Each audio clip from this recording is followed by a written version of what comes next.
জুনায়েদ আল হাবিব কেমনে বয়ান করি, কই ইলমের পাওয়ারে বয়ান করি না রে বাবা, অনেক বেশি আমলও করি এমনও না, এই পাওয়ারে বয়ান করি এমন না। মা গো তুমি যদি দোয়া কইরা দাও আল্লাহ আমারে বড় কামিয়াব বানায় ফেলবে, আল্লাহ আমারে বড় বক্তা বানাবে, বড় বিজনেসম্যান বানাবে, বড় ব্যবসায়ী বানায়া দিবে, আমার রিজিকের মধ্যে পরিপূর্ণ বরকত হয়ে যাবে।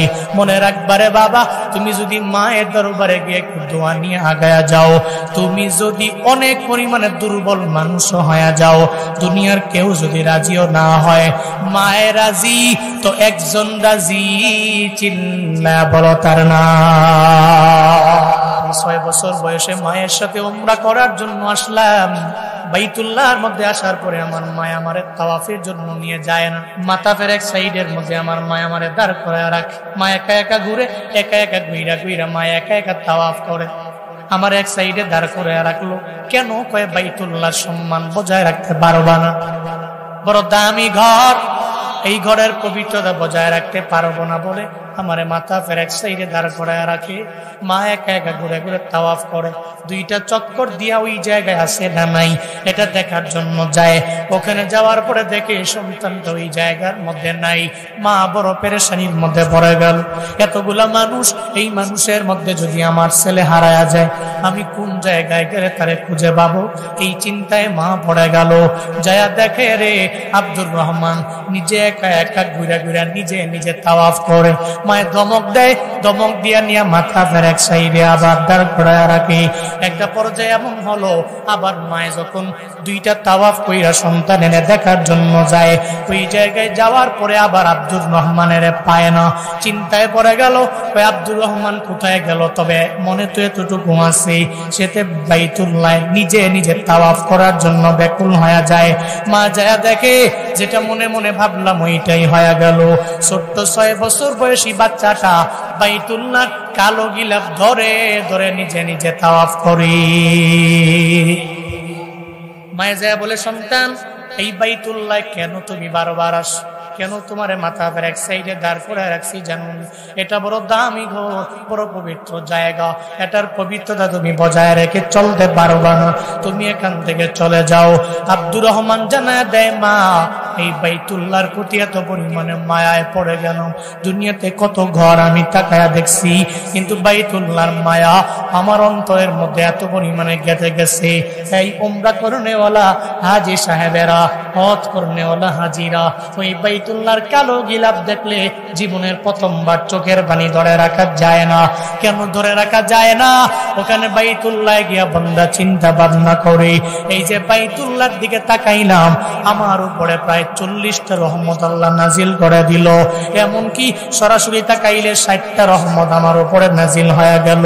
আর বাইতুল্লাহর কালো গিলাফের দিকে তাকাইয়া কোনো বান্দা যদি জীবনের প্রথমবার যদি কোনো দোয়া কইরা দেয়, দোয়া করতে দেরি হয়ে যাবে, আমার আল্লাহ কবুল করতে দেরি করবে না। ওই বাইতুল্লাহর জন্য বান্দারা বড় পাগল পারা, বাইতুল্লাহর বড় আশেক। এই জন্য বাইতুল্লাহ দেখলে বান্দা চোখের পানি ধরে রাখতে পারে না, অটোমেটিক বেয়ে বেয়ে পড়ে। ময়দানের মুসলমানেরা, বাইতুল্লাহ যাইতে হলে টাকা লাগে না, বড় বাড়ির মালিক হওয়া লাগে না, অনেক দামি মানুষ হওয়া লাগে না। ওই বাইতুল্লাহ যাইতে হলে হুব্বে বাইতুল্লাহ লাগে, একটু বাইতুল্লাহর প্রেম অন্তরের মধ্যে লাগে। যার অন্তরের ভিতরে বাইতুল্লাহর প্রেম আছে, আল্লাহ তারে মায়া কইরা ধইরা বাইতুল্লাহ নিয়ে যায়। আশিক রাসূলেরা গোপনে গোপনে গোপনে গোপনে তাহাজ্জুদের মুসল্লায় দাঁড়াইয়া রবের দরবারে আবদার জানায়, আল্লাহকে বলে, আল্লাহ গো, আমার জুয়ান কালে আমারে মক্কায় লইয়া যায়, আমারে মদিনায় নিয়ে যায়। হুব্বে বাইতুল্লাহ যেই বান্দার অন্তরের মধ্যে থাকবে, ওর টাকা লাগবে না, আল্লাহ তারে ধইরাই তো মক্কার মেহমান বানায় দিবে। জালালউদ্দিন রুমি রাহমাতুল্লাহ আলাইহি বলেন, 7 সাগরের পারে একটা পিঁপড়া চোখের পানি ফেলায়া রবের দরবারে আবদার জানায়, আল্লাহ গো, আমারে কি মক্কায় নেওয়া যায় না, মদিনায় নেওয়া যায় না, বাইতুল্লাহর মেহমান কি আমারে বানানো যায় না?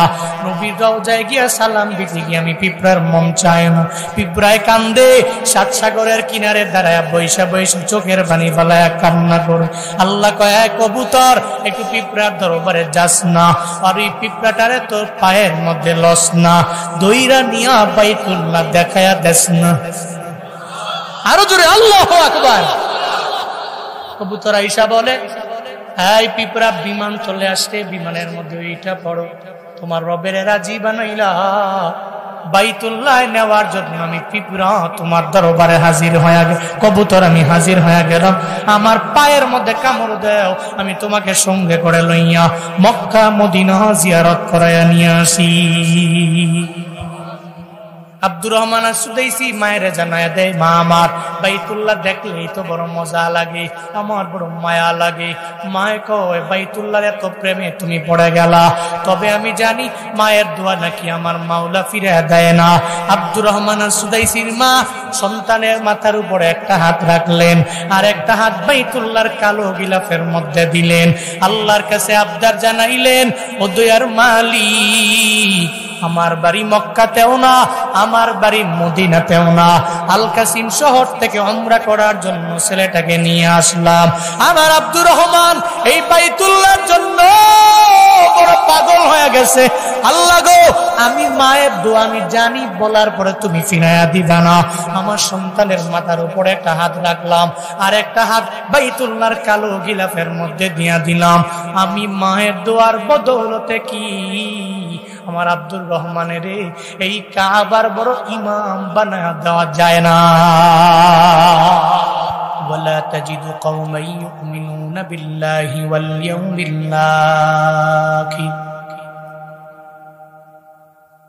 ইয়াউমিল আখির ইউআদ্দুনা মান হাদ্দাল্লাহ ওয়া রাসূলা। আল্লাহ বলেন, ও পয়গম্বর,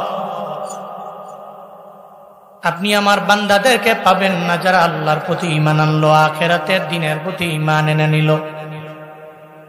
যুদ্ধের ময়দানে যাওয়ার পরে যদি এদের সামনে ওয়ালাউ কানু আবাহুম, এদের বাবারা দাঁড়ায় যায়, আও আবনাহুম, যদি এদের সন্তানরা এদের সামনে দাঁড়ায় যায়, আও ইখওয়ানাহুম, যদি এদের ভাইরা এদের সামনে দাঁড়ায় যায়, আও আশিরাতাহুম, অথবা তার ক্লোজ আত্মীয় স্বজনেরা যদি যুদ্ধের ময়দানে কাফের অবস্থায় সামনে দাঁড়ায় যায়, এরা ভাইয়ের বিরুদ্ধে যুদ্ধের ময়দানে যুদ্ধ করার জন্য তরবারি ধরে নেয়।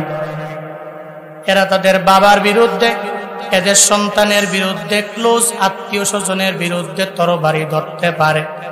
এরপরেও আল্লাহ এবং রাসূলকে ছাইরা এরা যুদ্ধের ময়দান থেকে পলায়ন করে না।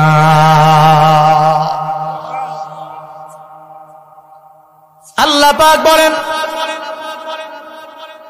ও পয়গম্বর আমার, আপনি যুদ্ধের ময়দানে গেলেন, সাহাবায়ে কেরাম আপনার সঙ্গে যাওয়ার পরে এদের বাবারে দেখে এরা পিছপা হবে না, বরং এতটুকু বুঝবে, জানবে আল্লাহ আমার আপন, আমার বাবা আল্লাহর চাইতে আপন না। আমার ভাই আমার আপন হতে পারে, কিন্তু আল্লাহ এবং রাসূলের চাইতে আমার বেশি আপন হতে পারে না। সব আমার আপন হতে পারে, কিন্তু আমার আল্লাহ এবং রাসূলের চাইতে আপন হতে পারে না। মায়ার নবী মক্কা থেকে হিজরত করে মদিনার মধ্যে আসার পরে বদরের প্রান্তরের যুদ্ধের কথা এমন কোন বান্দা নাই যেই বান্দারা জানে না। বদরের প্রান্তরে আবু জাহাল, উতবা, সাইবারা এরা 1000 দলের টিম নিয়ে বদরের প্রান্তরে হাজির হয়ে গেল। বদরে আইসা বলে, মুহাম্মদ, মক্কা থেকে মদিনায় যাইরা বসে থাকলে হবে না, যুদ্ধ করা লাগবে। অনেকটা পায়ে পইরা ঝগড়া করার জন্য তৈয়ার হয়ে গেল। মায়ার নবীর মনে বড় চিন্তা, যদি আমি আবু বকরে বলি, আবু বকর যদি আমারে মানা কইরা দেয়, হুজুর আমি যাইতে পারবো না। আমি যদি ওমরের বলি, ওমর যদি মানা কইরা দেয় যে হুজুর আমি যাইতে পারবো না, তাহলে আল্লাহ তো আমার উম্মতের প্রতি পরিপূর্ণ রাগান্বিত হয়ে যাবে। এই চিন্তা নিয়ে নবী আবু বকরের দরবারে যায় না, ওমরের দরবারে যায় না, হযরতে উসমানের দরবারে যায় না, আলীর দরবারে যায় না। এদের দরবারে গিয়ে আমার মায়ান নবী বলতে পারে না। কিন্তু একটা পর্যায়ে মায়ান নবীর চিন্তা কেটে গেল, আবু বকরের সামনে গিয়া দাঁড়ায় যায়। মায়ান নবী বলে, আবু বকর, ওই বদরের প্রান্তরে যুদ্ধ করার জন্য যাইবা কিনা? বলে, নবী কি কথা বললেন? আমি তো আবু বকর এমন সাহাবী, মক্কা থেকে হিজরত কইরা মদিনায় আসলাম। ওই মক্কায় আমার টাকা, বাড়ি, গাড়ির অভাব নাই। আমি ধনী ছিলাম, আমি টাকা পয়সার মালিক এত পরিমাণে ছিলাম, একটা কাপড় পরিধান একদিন করলে আর একদিন আমি করতাম না। কিন্তু আপনি যখন আমারে বললেন, এই আবু বকর কালেমা পড়ে একটু মুসলমান হয়ে যান, ও পয়গম্বর, আমি আপনার হাতে ওদিন কালেমা পড়ে মুসলমান হয়ে গেলাম। ও পয়গম্বর আমার, মক্কা থেকে হিজরত করে আপনি মদিনায় যাবেন। আমি আবু বকররে বললেন, এই আবু বকর, মদিনায় যাওয়া লাগবে। আমার চিন্তা চলে আসলো, মায়া নবী কোন সময় দরওয়াজায় ডাক দেয়। আমি ওই সময় থেকে আপনার জন্য ঘরের মধ্যে অপেক্ষায় রইলাম। কোন সময় দরওয়াজার সামনে আমার মায়ার নবী এসে আমার জোরে একটা ডাক দিয়া দিবে। দুইবার ডাক দিলে মায়ার নবীর মনের মধ্যে কষ্ট হয়ে যাবে। এই চিন্তা নিয়ে আমি ঘুমাই নাই। আমার মক্কার বাড়ি গাড়ি সব চাইলে আমি মদিনায় চলে আসলাম। আবু বকর ডেকে বলেন, ও পয়গম্বর আমার, আমি আবু বকর তো আপনার এত পরিমাণে পাগল পারা সাহাবী। আপনি আমারে বললেন বদরের প্রান্তরে আমি যাব কি যাব না? আমি আবু বকর রাজি হয়ে গেলাম। আপনি বলতে দেরি, বদরের প্রান্তরে আমি চলে যাব। মায়ার নবী ডেকে বলে, ও উমর, তুমি যাইবানি? উমর বলে, পয়গম্বর, আপনি আমারে কেমনে বললেন আমি যাইব না? আমি উমর তো সেই উমর যে কালেমা পড়ার আগে ছিলাম জাহান্নামের কিনারায়, আমি কালেমা পড়ে জান্নাতের মিনারায় উঠে গেলাম। আল্লাহ আমারে দামি বানাইলেন, আমারে এত পরিমাণে সম্মানী বানায়া দিলেন। আবু জাহাল বলল, ওই মুহাম্মদের গর্দানটাকে আনতে পারবা? আনতে পারলে 100 উটনি উপহার দেওয়া হবে। আমি উমর দাঁড়ায় গেলাম, তরবারি নিয়ে মুহাম্মদের গর্দানটা আলাদা করার জন্য রওনা। ইতিমধ্যে যাওয়ার পরে আমার বোন ফাতেমার কণ্ঠের তিলাওয়াতে বড্ড ভক্ত হয়ে গেল। আমি বললাম, ফাতেমা, এই তিলাওয়াত কোন জায়গায় গেলে পরিপূর্ণ শোনা যাবে? ফাতেমা আমারে বলল, ভাই আমার, আমার কাছে তো পরিপূর্ণ তিলাওয়াত শুনতে পারবা না। মায়ার নবীর দরবারে যদি যাও, তাহলে ওই জায়গায় গেলে পরিপূর্ণ তিলাওয়াত শুনতে পারবা। ও পয়গম্বর, এরপরে আমি আপনার দরওয়াজায় যখন হাজির হওয়ার জন্য আমার তরবারিকে কাঁধে লইয়া আমি আপনার ঘরের দিকে আগাইতে লাগলাম। নবী ওই সময় আপনার সামনে মাত্র 11 জন সাহাবা। 11 জন সাহাবা যখন শুনতে পারল ওমর নবীর দরবারে আস, নবীর দেহ থেকে গর্দানটাকে আলাদা করে দেওয়ার জন্য দৌড়ায়। ওই সময়ে 11 জন সাহাবা ভয়ে নবীরে বলে, পয়গম্বর, আপনি ঘর থেকে একটু অন্য ঘরের মধ্যে গোপনে চলে যান। যদি ওমর আসতে পারে, আপনার দেহ থেকে গর্দানটারে আলাদা কইরা দিবে। মায়ার নবী ওদিন বললেন, ও সাহাবায়ে কেরাম, না না, আমি গত রাতের বেলা তাহাজ্জুদের মুসল্লায় দাঁড়াইয়া রবের দরবারে আমি আবদার জানাইলাম, আল্লাহ গো, হয়তো ওমরের তুমি কালেমার জন্য কবুল করে নাও, আর না হয় আবু জাহালকে তুমি কালেমার জন্য কবুল করে নাও। মায়ার নবী বলে, সাহাবায়ে কেরাম, আমার উমরের জন্য দরওয়াজা ওপেন করে দাও, দরওয়াজা ওপেন করো, যাতে ওমর আমার দরওয়াজা দিয়া ঢুইকা আমার সামনে আসতে পারে। গত রাতের বেলার দোয়া আমার মাওলা খালি ফিরাইয়া দিবে না। হযরত ওমর কয়, নবী, আপনার দরবারে আমি গেলাম, তরবারিটা নিয়া যখন আপনার পা বরাবর নিচে রেখে দিলাম, আপনি আমারে কালেমার দাওয়াত দিয়া কালেমা পড়ায়া দিলেন। আমি সেই ওমর, বদরের প্রান্তরে যদি আপনি বলেন আমাকে যাওয়ার জন্য, আমি যাব। ওখানে যাওয়ার পরে সব সাহাবায়ে কেরাম যদি ফিরা বাড়িতে চলে আসে, আমি ওমর একা থাকবো, আপনি নবীর সঙ্গে থাইকা যুদ্ধের ময়দানে যুদ্ধ করব। মায়ার নবী চিন্তা কেটে গেল।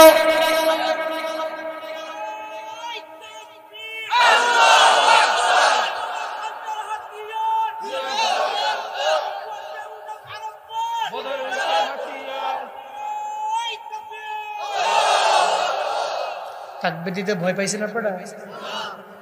এখন কি ভয়ের যুগটুক আছে নাকি? কেউ কুমিল্লার ভাষা আছে, ভয়ের যুগ আছে তো, না থাকলে একটা জুয়ান লোক দাঁড়ায় জোরে তাকবীর দিবেন। একটা জুয়ান লোক দাঁড়ান, তাকবীর দেন আপনারা সঙ্গে সঙ্গে।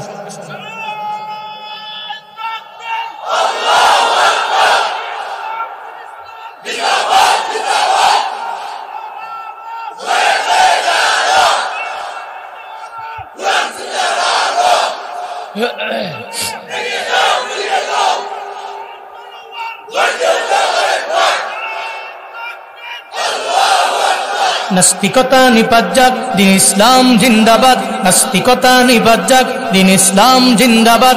কোটি প্রাণে একই আওয়াজ, খোদার দুহি ছাড় পাবে না, এই বাংলায় ঠাই হবে না।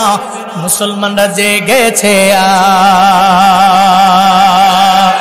জোর কদমে সামনে চলো, বজ্র কণ্ঠে আওয়াজ তুলো, সবাই মিলে একই তালে দাও না স্লোগান, লিল্লাহে তাকবীর, নারায়ে তাকবীর, দিন ইসলাম, দিন ইসলাম জিন্দাবাদ, জিন্দাবাদ।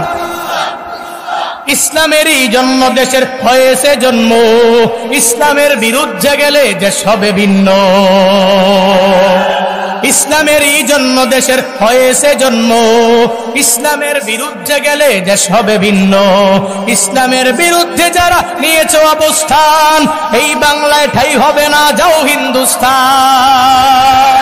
জোর কদমে সামনে চলো, বজ্র কণ্ঠে আওয়াজ তুলো, সবাই মিলে একই তালে দাও না স্লোগান, লিল্লাহে তাকবীর, নারায়ে তাকবীর, দিন ইসলাম, দিন ইসলাম জিন্দাবাদ, জিন্দাবাদ।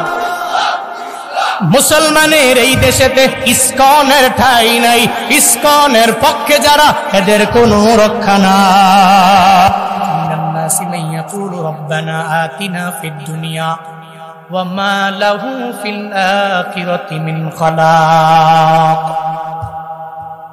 ওয়া মিনহুম মান ইয়াকুলু রব্বানা আতিনা ফিদ দুনিয়া হাসানাতাও ওয়া ফিল আখিরাতি হাসানাতাও ওয়া কিনা আযাবান নার। আল্লাহ পাক বলেন, মানুষের মধ্য থেকে এমন কিছু ব্যক্তি আছে রবের দরবারে বলে, আল্লাহ দুনিয়া দাও। উদ্দেশ্য শুধু দুনিয়া, আখিরাতের বিন্দু মাত্র পরিমাণ কোনো চিন্তা নাই। আল্লাহ কয়, নবী আমার, ওয়ামা লাহু ফিল আখিরাতি মিন খালাক, এই বান্দার জন্য আখিরাতে বিন্দু থেকে বিন্দু মাত্র পরিমাণ কোনো অংশ নাই। কিন্তু আবার এদের মাঝে এমন কিছু ব্যক্তি আছে রবের দরবারে আবদার জানায়, আল্লাহ গো, রব্বানা আতিনা ফিদ দুনিয়া, আমার দুনিয়াতেও কল্যাণ দাও, ওয়াল ফিল আখিরাতি হাসানা, আবার আখিরাতেও কল্যাণ দিও, ওয়া কিনা আযাবান নার, আবার জাহান্নামের আযাব থেকে আমারে মুক্ত কইরো। এটা আল্লাহর দরবারে যেই বান্দা বলতে পারবে, শুধু দুনিয়া চায় না, আখিরাতও চায়, জাহান্নামের আযাব থেকে মুক্তিও চায়। যারা দুনিয়া চায় দুনিয়া পায়, আখিরাত পায় না। যারা আখিরাত চায় এরা দুনিয়াও পায়, আখিরাতও পায়, ঠিক কিনা? আবু উবাইদা ইবনুল জাররাহ জি একজন সাহাবীর কারণে আল্লাহ নবীর উপরে সূরা মুজাদালার 22 নম্বর আয়াতটা নবীর উপর নাজিল করলেন। কে সে আবু উবাইদা ইবনুল জাররাহ? এত পরিমাণে দামি কেন হয়ে গেলেন? কেমনে হয়ে গেল? ওই আবু উবাইদা বদরের প্রান্তরে যাওয়ার পরে আবু উবাইদা শুনতে পারে, জানতে পারে, এই যে বদরের প্রান্তরে আসলাম, আমার বাবাও নাকি বদরের প্রান্তরে মক্কা থেকে আসলো। বাবাও আসলো, আমার বাবার সাথে যুদ্ধের ময়দানে আমার যুদ্ধ করা লাগবে। মানে আবু উবাইদার বাবা হলো জাররাহ, ওই জাররাহ নাকি বদরের প্রান্তরে আছে, যুদ্ধের ময়দানে তার সাথে যুদ্ধ করা লাগবে। যখন এই চিন্তা আবু উবাইদার মনের মধ্যে চলে আসলো, নিয়ত করে ফেললো, আজকে যুদ্ধের ময়দানে বাবার সামনে তরবারি নিয়ে যাব না, আমি অন্যদের সাথে যুদ্ধের ময়দানে যুদ্ধ করব, কিন্তু আমি বাবার সামনে যাব না। কিন্তু বান্দা তো নিয়ত করতে পারে, এই নিয়ত তো বান্দা নিজেই পূর্ণ করতে পারে না। নিয়ত করতে পারে বান্দা, পূর্ণ করতে পারে একজন, চিল্লায়া বলো তার নাম। বান্দা নিয়ত করতে পারে, আমি আমার এলাকা থেকে সিলেট শহরে যাব, বাইক নিয়ে রওনা হয়ে গেলাম, নিয়ত করলো, কিন্তু সিলেট পর্যন্ত আমার আল্লাহই তো পৌঁছায় দিতে পারে। বাসের মাধ্যমে রওনা, আমি সিলেট থেকে যাব হলো আমার ঢাকায়, কিন্তু যাওয়ার পথে হঠাৎ করে তো আমার মরণ হয়ে যেতে পারে। আমি নিয়ত করতে পারি, পূর্ণ করতে আমি পারবো না। আবু উবাইদা চিন্তা করে, আল্লাহ পাক বললেন বাবা যদি কাফের হয়, এরপরেও বাবার সাথে কোনো অন্যায় আচরণ করা যাবে না, কোনো খারাপ ব্যবহার করা যাবে না। তবে এদের আনুগত্য করলাম না, এদের সাথে খারাপ ব্যবহার করলে আল্লাহ রাগান্বিত হয়ে যাবে। এই চিন্তা নিয়ে আবু উবাইদা ইবনুল জাররাহ তার বাবার সাথে কোনো অন্যায় করে না, তার বাবার সামনেও যাইতে রাজি না। নিয়ত করে ফেললো আজকে তরবারিটা আমি বাবার সামনে ধরব না। কিন্তু কপাল বুঝিয়ে তো খারাপ, আবু উবাইদার বাবা কাফের হওয়ার পরেও বাবার কদর দিতে যায় নিয়ত করে ফেললো আমি বাবার সাথে যুদ্ধের ময়দানে তরবারি ধরতে যাব না, আবার আমি ওই বাবার সাথে যুদ্ধের ময়দানে যুদ্ধে লিপ্ত হতে যাব না। অন্য সাইডে যুদ্ধ করব যাতে করে আমার বাবার সামনে না পইরা যায়। কিন্তু এখনো এমন অনেক যুবক আছে তার বাবা ইসলাম ধর্ম কবুল করে নাই এমন না, কালেমা পড়ছে, তার বাবাও মুসলমান, মাও মুসলমান, মা কাফের না, বাবাও কাফের না, মুশরিক না, এরপরেও আব্বা আম্মার সাথে বেয়াদবি করে আছে নানা। আবু উবাইদা চিন্তা করে আমার আল্লাহ পাক জানায়া দিলেন বাবা যদি কাফের হয়ে যায়, এরপরে বাবার সাথে কোনো অন্যায় আচরণ করা যাবে না, তবে বাবারে আমি ইতোয়াত করতে পারবো না, আনুগত্য করতে পারবো না। কিন্তু কপাল পরা যুবকের কেমন জানি হয়ে গেল, হঠাৎ করে 25 বছরের বিয়া কইরা একটা সুন্দরী রমণী ঘরের মধ্যে আনলো। এখন আর মায়েরও ভাল লাগে না, এখন বাবারেও ভাল লাগে না। এতদিন মায়ের ভাল লাগছে, মারে মা বইলা ডাক দেয়, এখন হঠাৎ করে তোমার কি হয়ে গেল রে বাপ, তুমি এখন বাবারেও বাবা বইলা ডাক দাও না।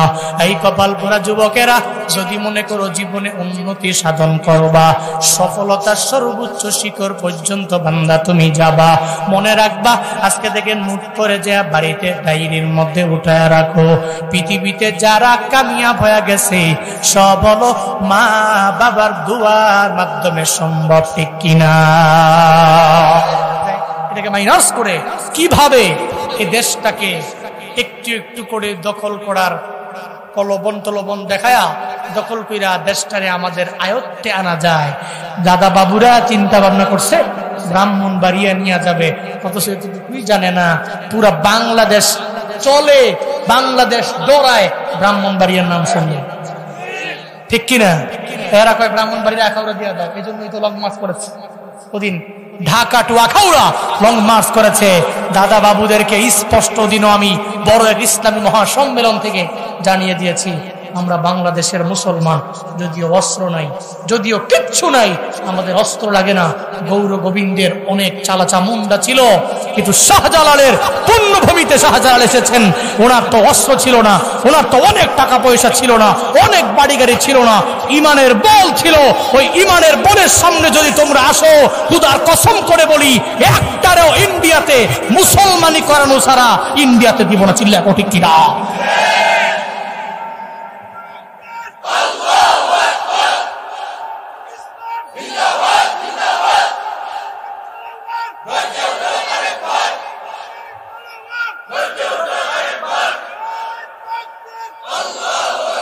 ছুটে আয় শাহজালালের নির্ভীক সৈনিকেরা, খতম করো গৌর গোবিন্দের চালাচা মুন্ডাগুলা। ছুটে আয় শাহজালালের নির্ভীক সৈনিকেরা, খতম করো গৌর গোবিন্দের চালাচা মুন্ডাগুলা। অলিদের এই ভূমিতে বিপ্লবেরই মশাল জ্বালা, অলিদের এই ভূমিতে বিপ্লবেরই মশাল জ্বালা। ছুটে আয় শাহজালালের নির্ভীক সৈনিকেরা, খতম করো গৌর গোবিন্দের চালাচা মুন্ডাগুলা। শাহজালালের স্বপ্ন ছিল আল কোরআনের জ্বলবে আলো, আলো শাহজালালের স্বপ্ন ছিল আল কোরআনে জ্বালবে আলো, সে আলো ছড়িয়ে দিতে বিপ্লবেরই মশাল জ্বালা। ছুটে আয় শাহজালালের নির্ভীক সৈনিকেরা, খতম করো গুরু গোবিন্দের চেলা চামুন্ডাগুলা। ছুটে আয় শাহজালালের নির্ভীক সৈনিকেরা, খতম করো গুরু গোবিন্দের চেলা চামুন্ডাগুলা। অলিদের এই ভূমিতে বিপ্লবেরই মশাল জ্বালা, অলিদের এই ভূমিতে বিপ্লবেরই মশাল জ্বালা। ছুটে আয় শাহজালালের নির্ভীক সৈনিকেরা, খতম করো গুরু গোবিন্দের চেলা চামুন্ডাগুলা। ঠিক কিনা? যতদিন পর্যন্ত শাহজালালের উত্তরসূরিরা নির্ভীক সৈনিকরা থাকবে, ততদিন পর্যন্ত এদেশে কোন শকুন সুবল দিয়ে আমার দেশের কোন অংশ কেড়ে নিতে পারবে না। রাজি আছো তো মুসলমান? কে কে রাজি আছো? দু হাত তুলে আল্লাহকে দেখায় দাও।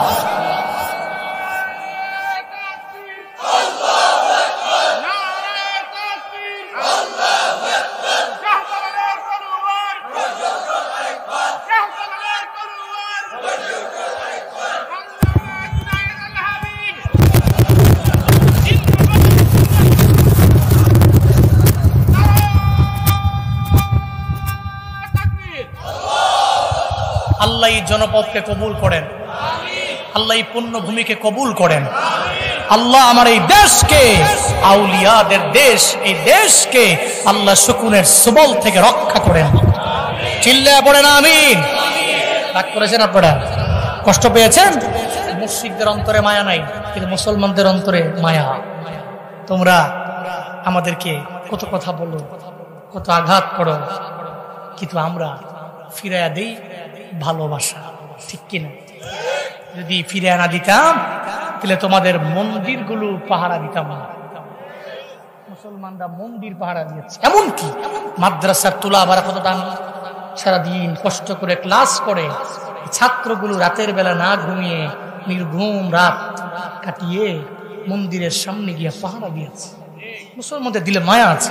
আবু উবাইদা চিন্তা করে, বাবাই আমার সামনে যুদ্ধ করার জন্য তরবারি ধরছে, আমি ধরতাম না, মুসলমান তো, দিলে মায়া আছে। বাবার মনে চিন্তা হলো, তোরে মেরে ফেলবো, কারণ তুই তো আমার ধর্মের নাই, তোকে আঘাত করব, দুনিয়া থেকে বিদায় করে দেব। যখন তরবারি ধরলো, একটা পর্যায়ে আল্লাহ তো দেখে আবু উবাইদা নিয়ত করছে যাররা বাবার সামনে পড়বো না। আল্লাহ কইছে তোরে তোর বাবার সামনেই তো ফালামো। সুবহানাল্লাহ জোরে পড়বেন না? পড়ছে, বাবা এবং ছেলে যুদ্ধ করতেছে, আল্লাহ তাকায়া তাকায়া দেখতেছে। আল্লাহু আকবার পড়বেন না? আল্লাহ দেখতেছে, আল্লাহ দেখতেছে বাবা ছেলে যুদ্ধ, টাকার জন্য, বাড়ির জন্য, গাড়ির জন্য, সম্পত্তির জন্য, জমির জন্য, ইমানের জন্য। ঠিক কিনা? ইমানের জন্য বাবা আর ছেলে যুদ্ধ করতেছে, দুইজনে মিল্লা যুদ্ধ করে।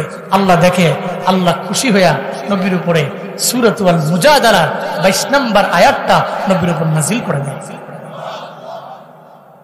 আল্লাহ পাক জানায়া দেয়, নবী আমার চিন্তা করবেন না, আমার যেই বান্দারা মুমিন হয়ে যাবে, আখিরাতের দিনের প্রতি বিশ্বাস স্থাপন যেই মুমিনের অন্তরের মধ্যে আছে, এরা যখন যুদ্ধের ময়দানে যাবে, ইউয়াদুনা মান হাদাল্লাহ ওয়া রাসূলা, এদের সামনে যদি বাবাও দাঁড়ায়, এদের ভাই দাঁড়ায়, অথবা এদের আত্মীয় স্বজন দাঁড়ায়, অথবা এদের সন্তানেরা দাঁড়ায় যায়, এরা যুদ্ধের ময়দানে যাইয়া এদের বাবা ভাইয়ের বিরুদ্ধে দাঁড়ায় যাবে, আল্লাহ এবং রাসূলের বিরুদ্ধে দাঁড়াবে না। কেন? উলাইকা কাতাবা ফি কুলুবিহিমুল ঈমান,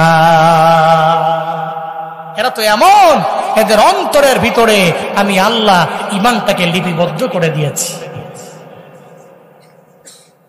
ঈমানটাকে আমি এদের অন্তরে লিপিবদ্ধ করে দিয়েছি। ওয়া আইয়াদাহুম বিরূহিম মিন, এমনকি আমার নিজের কুদরতি হাতে এদের দিলটা, এদের অন্তরটা, এদের কল্পটা আমি নিজেই সঞ্চালন করে দিয়েছি। আরো জোরে পড়বেন না সুবহানাল্লাহ? এজন্যই তারা আল্লাহ এবং রাসূলের প্রেমে নিজেকে মগ্ন করে নিজের জীবনটাকে উৎসর্গ করে আব্বার সামনে দাঁড়ায়, ভাইয়ের সামনে দাঁড়ায়, এদের বোনের সামনে দাঁড়ায়, এদের নিজের সন্তানের সামনে দাঁড়ায় যুদ্ধের ময়দানে ঝাঁপিয়ে পড়ে আল্লাহ এবং রাসূলের বিরুদ্ধে যায়। অন্তরে ঈমান আছে, ইসলাম আছে, এরা এত খাঁটি মুসলিম, নিজের ইসলামটাকে, মুসলমানিত্বটাকে এরা অন্তরের মধ্যে ধারণ করে অগ্রগামী হয়। কিন্তু আমরা তো এমন হলাম, খালি জিলাপি খাইতে পারলেই রাসূল প্রেমিক।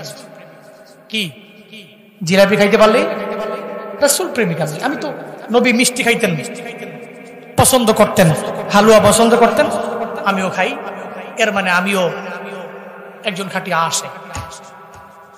অথচ 5 ওয়াক্ত নামাজের 1 ওয়াক্ত নাই, ঠিক কিনা? রমজানে 30টা রোজার 20টা রাখে, 10টা রাখে না, সারাদিন টানে বিড়ি, আছে না নাই?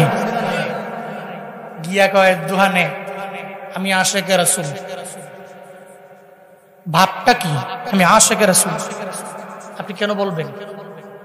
আপনার চলাফেরা চালচলন দেখে তো মানুষই বলবে এই লোকটা নবীর একজন সত্যিকারের আশিক।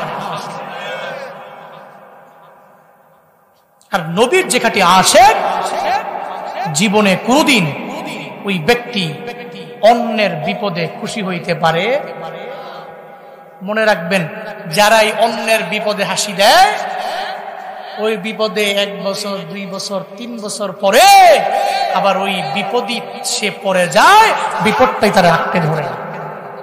এই জন্য অন্যের বিপদে খুশি হওয়া যাবে, অন্যের বিপদে খুশি হইও না, ওই বিপদেও তোমারে গ্রেফতার করতে পারি। সারা দেশের একজন ফেমাস আলোচক তাহিরি সাহেব, বয়ান ভালো, কিন্তু উল্টা পাল্টা করে, মাঝে মাঝে পাগলাম করে। চাইলে আব্বা আম্মার বয়ান করলে মানুষ চোখের পানি ফেলায় কান্না করে, চাইলে তো তাফসীর করতে পারে, ভালো আলোচনা করতে পারে, কিন্তু চাইলেই করে না। কেন যেন পাগলামো করে মাঝে মাঝে। উলামায়ে কেরাম গ্রেফতার হলে আমাদের মনটা বড় খারাপ হয়ে যায়, কারণ সে আলেম। কিন্তু একটা সময় আল্লামা মামুনুল হককে যখন গ্রেফতার করা হলো, তার কাছে বলা হলো মামুন সাহেব গ্রেফতার হয়েছে, তারা খারাপ মানুষের কারণে গ্রেফতার করা হলো, আমরা ভালো, এজন্য পুলিশ গ্রেফতার করে না দেখলে আমাদের সালাম দেয়। আমির হামজাকে গ্রেফতার করা হলো, আমির হামজা খারাপ মানুষ, এই কারণে তারা গ্রেফতার করা হলো, আমরা ভালো, পুলিশ আমাদের পাহারা দেয়। সবার কথা বাদ দিলাম, আল্লামা সাঈদীর জন্য বাংলাদেশের মানুষগুলো কি পরিমানে পাগল পারা।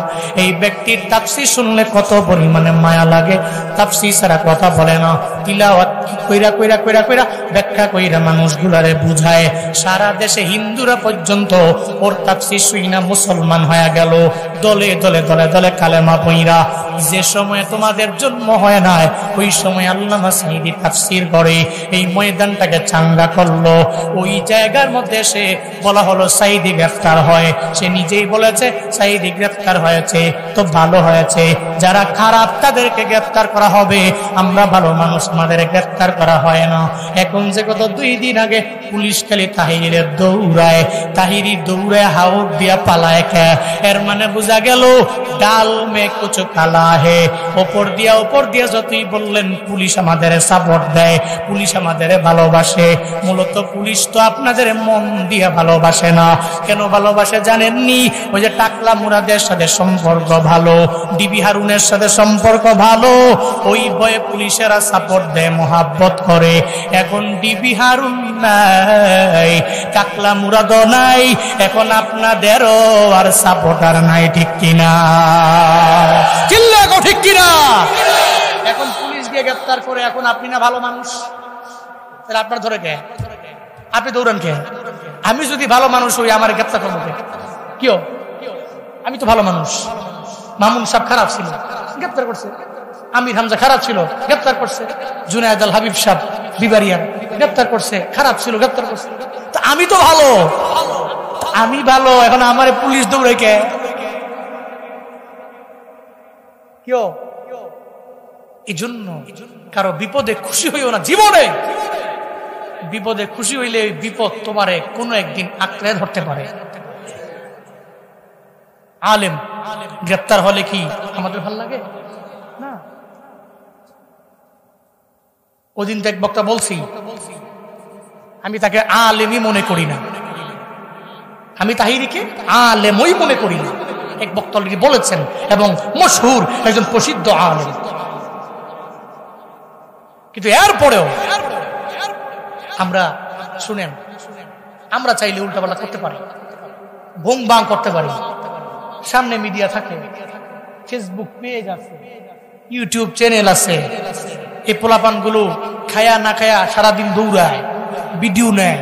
আমিও তো চাইলে উল্টাপাল্টা মানুষকে নিয়ে গালিগালাজ করতে পারি না, কিন্তু কেন করব? কেন মনটাকে ছোট করব? আমি তো মুসলমান, নবী তো শিক্ষা দিয়েছেন আমার মাইন্ডটাকে আমি বড় করব, ব্রড মাইন্ডের লোক আমি হব। এখানে কে জামাত, কে বিএনপি, কে হেফাজত, কে চরমনাই, আমি এগুলো দেখি না। আমি দেখি সে আমার একজন মুসলিম ভাই, আমি তারে বকে টানবো, কাছে আনবো। বিভেদ করার সময় তো মুসলমানদের নাই। মুসলমান তো ঐক্য হয়ে চলবে, মুসলমানদের কিতাব কোরআন, মুসলমান নবীর সুন্নত আঁকড়ে ধরে অগ্রগামী হবে। এখানে আবার একজনে গ্রেপ্তার হলে আর একজনে আনন্দ মিছিল করে কেন? আবার এগুলো বললে ওনার ভক্তবৃন্দরা খালি গাইল্লা। কিছু আছে ভক্তবৃন্দ গালিগালাজ করে, বুঝে না কসু, খালি গালিগালাজ করে। আমি বললাম কি, ওনার গ্রেপ্তার করলেই যে আমি অনেক খুশি, মহা খুশি, দোল তবলা বাইরেতেছি, বিষয়টা এমন নয়।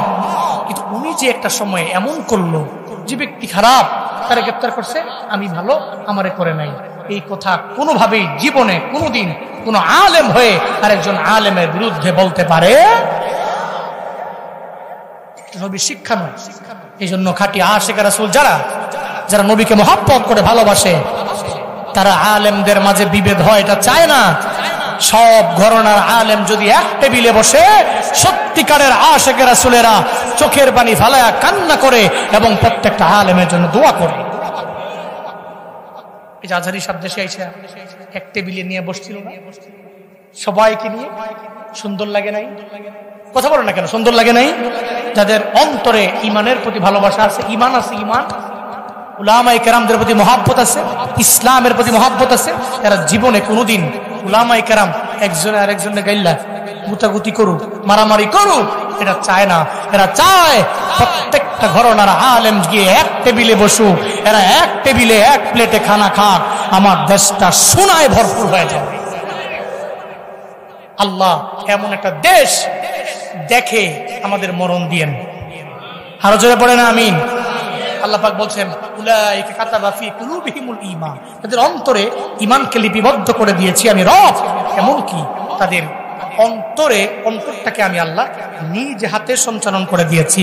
এবার শোনো তাদের ঠিকানা কই, ইউদখিলুহুম জান্নাতিন তাজরি মিন তাহতিহাল আনহার। আল্লাহ পাক বলেন যেই সমস্ত মানুষগুলো যুদ্ধের ময়দানে যাওয়ার পরে এদের বাবা সামনে দাঁড়ায় গেল, বাবার বিরুদ্ধে যায় আল্লাহর পক্ষে দাঁড়ায় গেল, এদের ভাই সামনে দাঁড়ায় গেল, আল্লাহর পক্ষে গিয়া ভাইয়ের বিরুদ্ধে দাঁড়ায় গেল, এদের সামনে আত্মীয় স্বজন দাঁড়ায় যাওয়ার পরে আল্লাহর বিরুদ্ধে না যে ভাইয়ের বিরুদ্ধে, আত্মীয় বিরুদ্ধে দাঁড়ায় গেল, আল্লাহ পাক জানায় দেয় এদের ঠিকানা হলো আমি রবের জান্নাত। জোরে পড়েন সুবহানাল্লাহ। ওই জান্নাতে কয়দিন থাকবে? একদিন থাকবে, 2 দিন থাকবে, এমন না, খালিদিনা ফিহা, ওই জান্নাতের মধ্যে এরা অনন্তকাল থাকবে। এরপরে আল্লাহ পাক বলছেন এদের প্রতি আমি আল্লাহ কি পরিমাণে রাজি জানো? রাদিয়াল্লাহু আনহুম ওয়া রাদু আন, তাদের প্রতি আমি আল্লাহ রাজি হয়ে গেলাম, এরা আমি আল্লাহর প্রতি রাজি।